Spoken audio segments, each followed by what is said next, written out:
ways. So, if you ever see me in public, you'll probably see me like this. So, this is a photo of me daydreaming. But it's also a photo of me getting to know myself better as a person.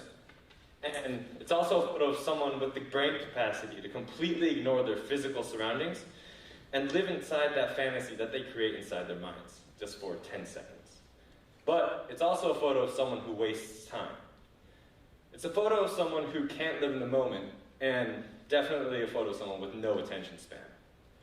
So, I daydream more than I study, and that's because when I begin to study, I have to start off by dozing off, and I can't stop dozing off until I realize that I'm dozing off. And then once I realize that, I start studying, and then get bored after 3 minutes, and then the cycle repeats again. So, and also, when I'm swimming, I always miscount my sets. And I was like, maybe I'm just like not good at counting, you know? Maybe that's just not for me. But it's because I daydream while I swim. I think that I have the potential to be a great long-distance swimmer, but the only thing stopping me from doing that is that I can't properly count my laps, because I'm always distracted from whatever I'm playing in my mind. So, when I first decided to do this topic, I was like, this daydreaming has to mean something. It can't just be filler in my brain that I think of, or else I'm just wasting my time, right? So I did some research, and definitely the most common, or like the first thing that I found, was that daydreaming is supposed to tell you something about yourself that you don't know, very deeply in your subconscious. Like a desire that you don't know that you had, your deepest desire in life. What do you want most in your life? And I was like, that's really cool to think about. It's like that mirror in Harry Potter, where if you look into it, you can actually see whatever you desire the most. I don't know what this mirror is called because I didn't actually read Harry Potter. I pretended to read it. But basically, I always thought this mirror would be cool to have in real life anyway. Because maybe if you knew what your greatest desire in life was, then I could structure my life somehow in order to fulfill it someday.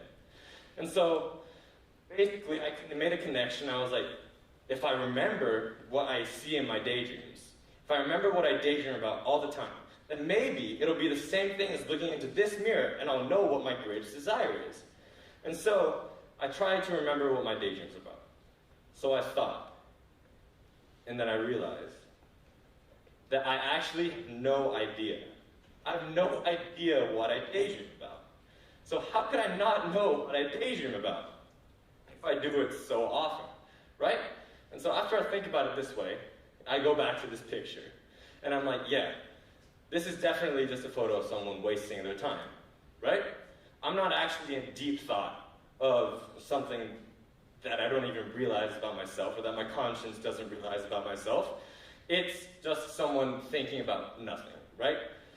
But when I put it like that, it sounds sad, and I don't want to be wasting my time. I don't want to admit that I'm wasting my time. So I began to track each of my daydreams as soon as I have them, by writing them down. So when I start doing that, I realize that I can actually remember my daydreams crystal clear as long as I think about the moments after I experience them. But I don't think this method is actually accurate in telling me what my daydreams are for. Because when I try to generalize my daydreams, or find one motif or like a theme that recurs in all of my daydreams, I can't, because it's so random. And so I thought of two reasons why this could happen. So one of them, because they're similar to night dreams, right?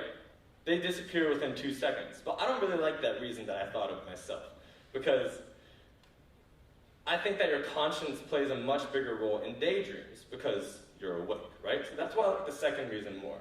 We daydream about way too many things. Or I do, at least. I daydream about hundreds of different things, meaning that I want too many things. Like, not in a greedy way, but I'm young, right? I know very little about this world, that I daydream and I desire so many things. I don't have one purpose in life that keeps recurring in all of my daydreams. I have hundreds. And when I put it like that, it sounds nice. I like the sound of that. But I just don't know if that's the truth.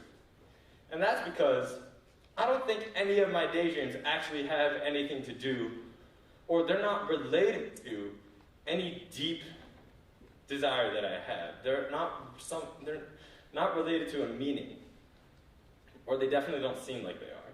So for example, while I was daydreaming this one time, I wrote it down, right? I wrote down my daydream. And so this one took place in the universe of Tom and Jerry, because I don't know, I was thinking about Tom and Jerry. And Tom was there, Jerry was there, I was there, but the dog was there too. You know, the dog, he's the big muscular dog who protects Jerry and his own little pup, right? And he's really good at what he does. But I was like, wait, but what if my dog that I have in real life took the place of the dog in Tom and Jerry? And so this is just me thinking, you know, in my daydream. I was like, well, my dog is too cute. He's too inept and he's useless. So he'll probably get Jerry killed. So in my daydream, I was like, yeah. So, sorry, Jerry, you're dead. So he died in my daydream. And that's what I spent 30 seconds of my study time doing that day. And so when I think about that, I question myself, like, what in the world made me think of this? Why, right? It seems so random. And so this photo is definitely looking like just an idiot wasting his time, right? And by this time I'm like, okay, you know, through my theories of what daydreams are supposed to be, I come back, I keep coming to this photo, I'm like, this is a guy wasting his time. So now I'm okay, accepting the fact that this is a photo of an idiot wasting his time. But then I start thinking, you know? I start thinking about, instead of focusing on what my daydreams are trying to tell me, let me focus on my ability to make these daydreams themselves. So, when I'm trying to focus on solving a math equation, or swimming my laps, or listening to my mom probably telling me something important, I don't know, my mind wanders into a direction that my conscience doesn't even understand. It paves its own path without asking my brain for permission or guidance, and creates an entire world inside my mind where I can live in temporarily while ignoring all physical surroundings in the process.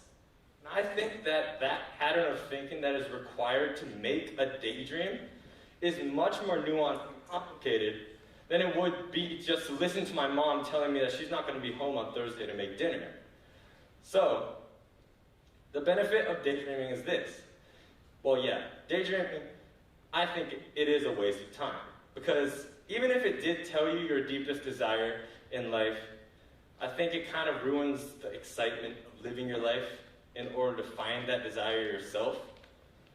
But regardless, the benefit of daydreaming is that daydreamers are big thinkers.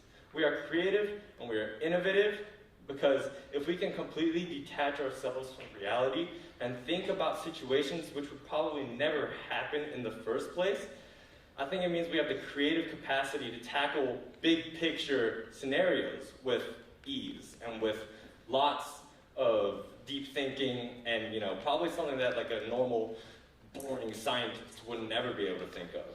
You pair my ability to daydream with textbook knowledge of the climate crisis, and I don't want to brag about it, I could probably solve the climate crisis in like a second or so. No, I'm just kidding, but, you know, daydreaming helps with that, right? So, when I take a final look back at this picture is not a photo of an idiot wasting his time. No, it's a photo of a genius wasting his time. So, I want to end my talk off with a bet. I bet that you were daydreaming during my speech.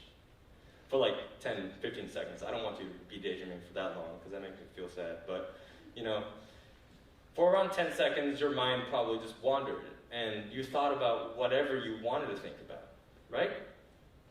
Well, first of all, welcome back. How did it feel? Can you remember what you were thinking about? And even if you can't, that's okay. Because I think that whether or not it's just a waste of time, or if it is actually a portal into your deep subconscious, I think that daydreamers have genius brains, capable of thinking about completely unrealistic things without even realizing that they're doing so.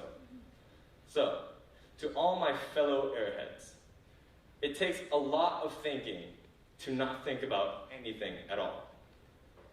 Can you imagine what that powerful brain could do if you actually focused for once? Thank you.